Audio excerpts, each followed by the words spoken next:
हमारा आज का विषय है, हम अंतःकरण के भागों को समझेंगे। अंतःकरण में 3 चीजें और शेष हैं, एक अहम, बुद्धि और मन। तो पहले हम मन पे बात करते हैं।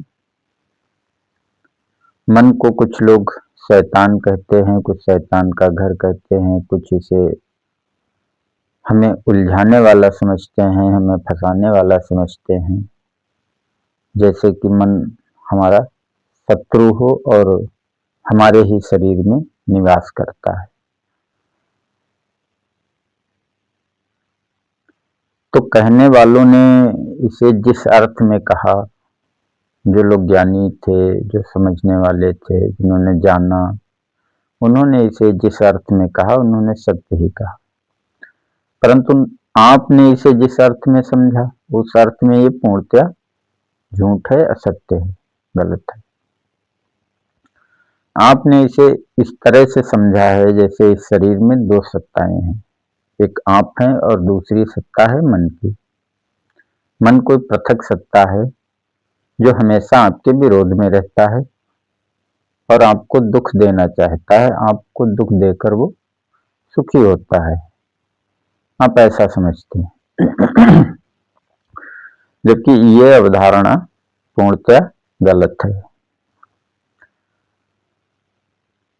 मन वास्तव में इस शरीर रूपी यंत्र का एक हिस्सा है, या आप कह सकते हैं मन भी एक यंत्र है। जैसे प्राण शरीर आपके स्थूल को नियंत्रित करता है, संचालित करता है, वैसे ही मन प्राण को नियंत्रित करता है और संचालित करता है। एक तो इसका ये काम है। दूसरा काम है मन का,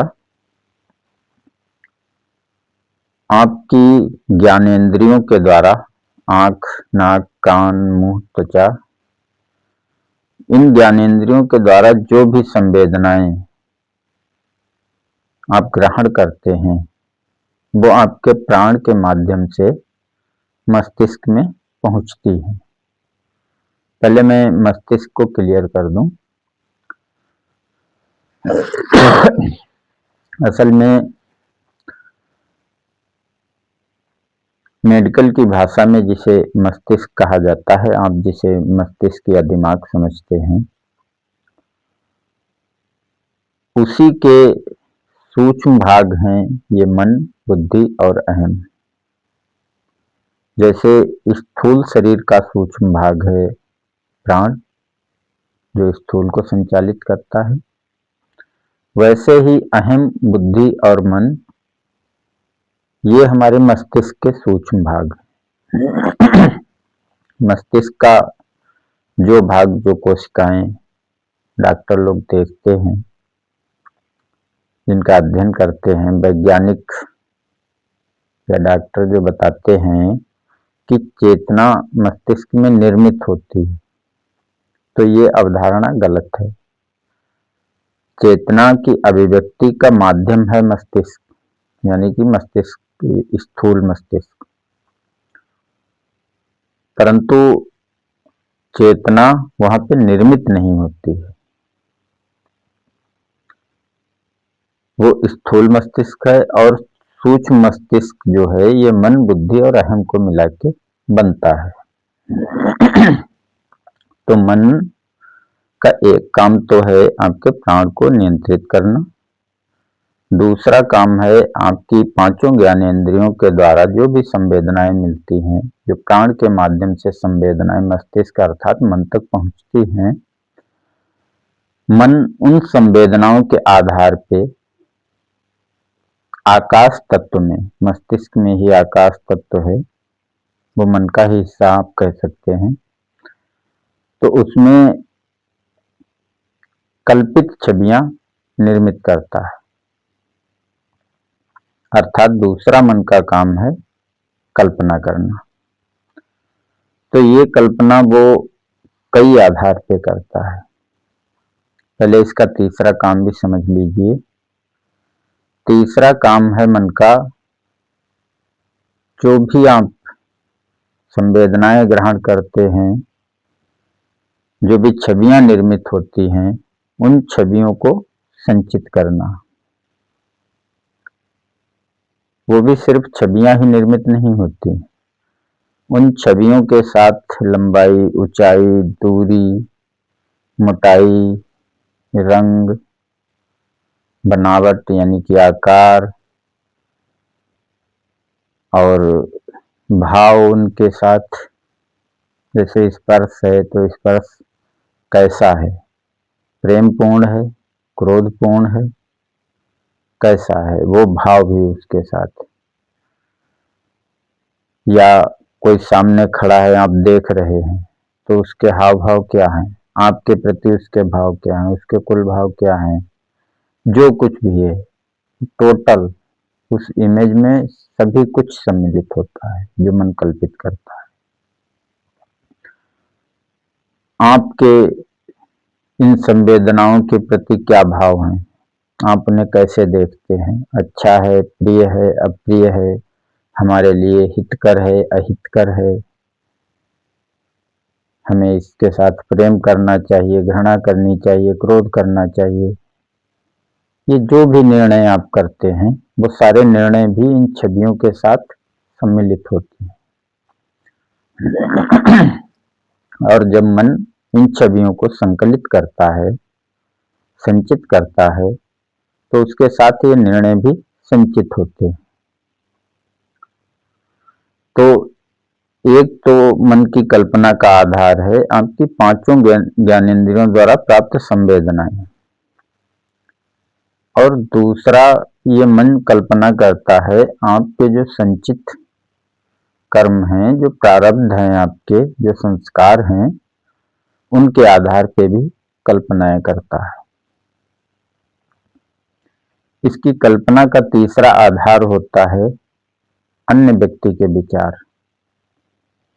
जो अन्य विचार वायुमंडल में हैं, किसी अन्य व्यक्ति के हैं, वो प्रबल हैं, वो आपके मस्तिष्क में ठोकर देंगे, तो उस आधार पे भी मन कल्पना करेगा। या जो समष्टि द्वारा आपको निर्देश प्राप्त होते हैं, जो ज्ञान भी उसे लोग कहते हैं, जो सूचना है, जानकारी है, वो जो भी है उसके आधार पे भी मन कल्पित करके छवि निर्मित करता है। क्योंकि हमारा मस्तिष्क हर चीज को छवि के आधार पे ही समझता है, चाहे वो शब्द हो, स्पर्श हो, रूप हो, रस हो, गंध हो, जो कुछ भी संवेदना हो, वो उसकी एक छवि कल्पित करता है और उसी के आधार पे उसे समझता है। तो मस्तिष्क में जो समझने का काम होता है वो बुद्धि के द्वारा होता है, और ये मन बुद्धि के द्वारा ही नियंत्रित होता है। मन संकल्प कर प्राण को नियंत्रित करता है, परंतु वो बुद्धि के निर्णय के अनुसार। बुद्धि जैसा निर्णय करती है वैसा ही मन संकल्प करता है।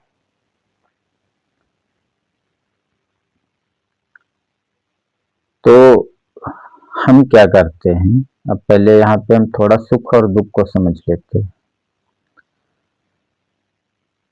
हमारी जो भी इच्छाएं हैं, उन इच्छाओं के अनुसार हम छवियां कल्पित करते हैं।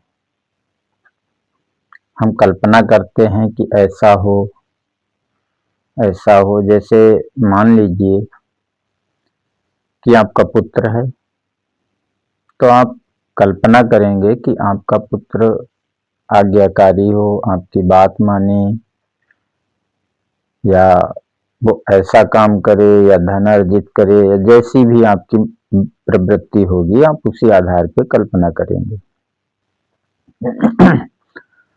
तो जब आप कल्पना करते हैं तो उस तरह से उस कल्पना के आधार पे आपका मन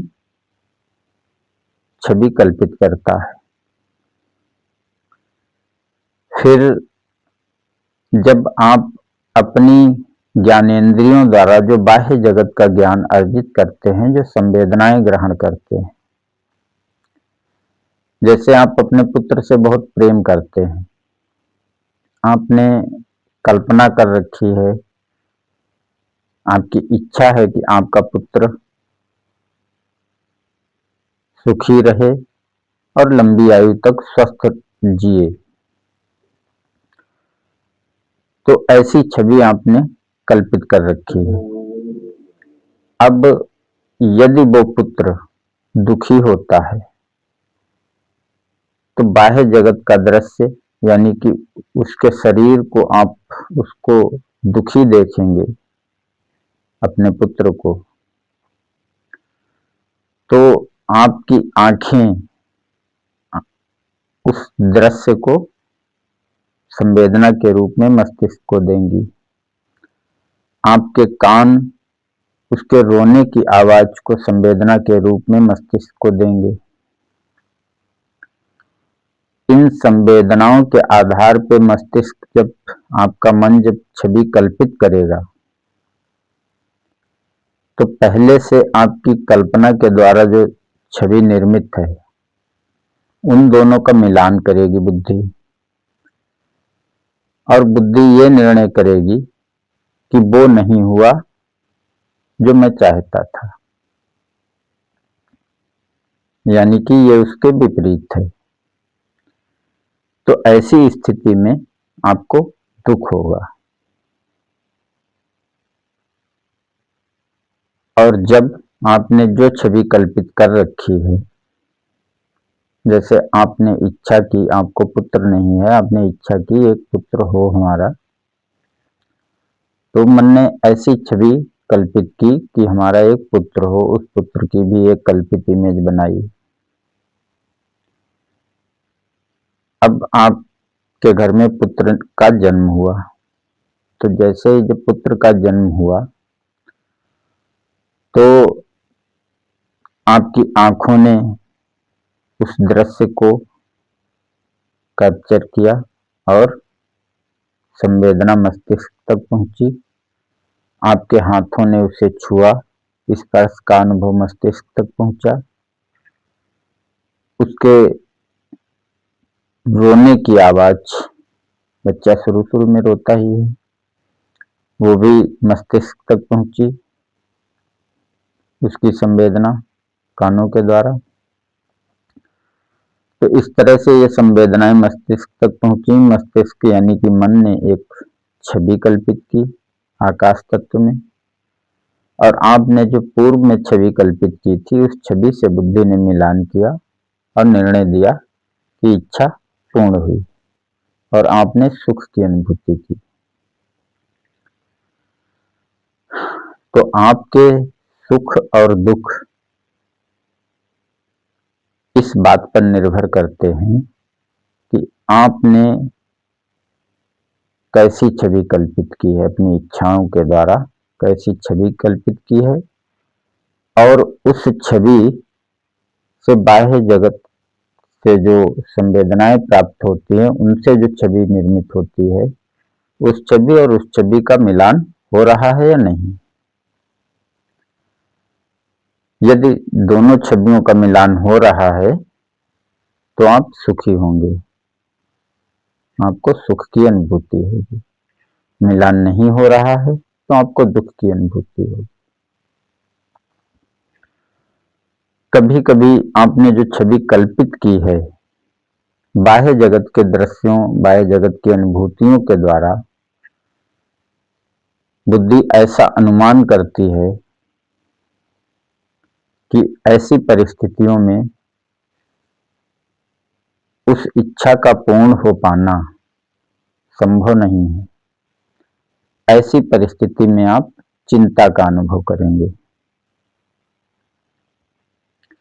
तो ये दुख, ये सुख, ये चिंता, ये सभी कुछ आपके भीतर जो छवियां निर्मित हो रही हैं, बराबर निर्मित हो रही हैं, इन्हीं छवियों पर निर्भर करता है।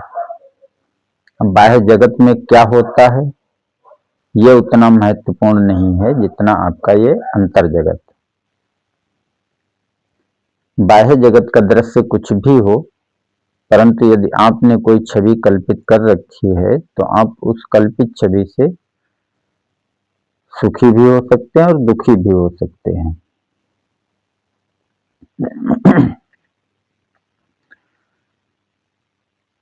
इस सुख दुख पर मुझे एक कहानी याद आ रही है, लेकिन ये वीडियो थोड़ा लंबा हो जाएगा उस कहानी से, तो हम अगले वीडियो में उस कहानी की चर्चा करेंगे, जिससे आप ठीक से समझ सकेंगे कि ये सुख और दुख वास्तव में बाह्य जगत की परिस्थितियों पर निर्भर नहीं करते हैं, बल्कि ये हमारे अंतर जगत पर अधिक निर्भर करते हैं।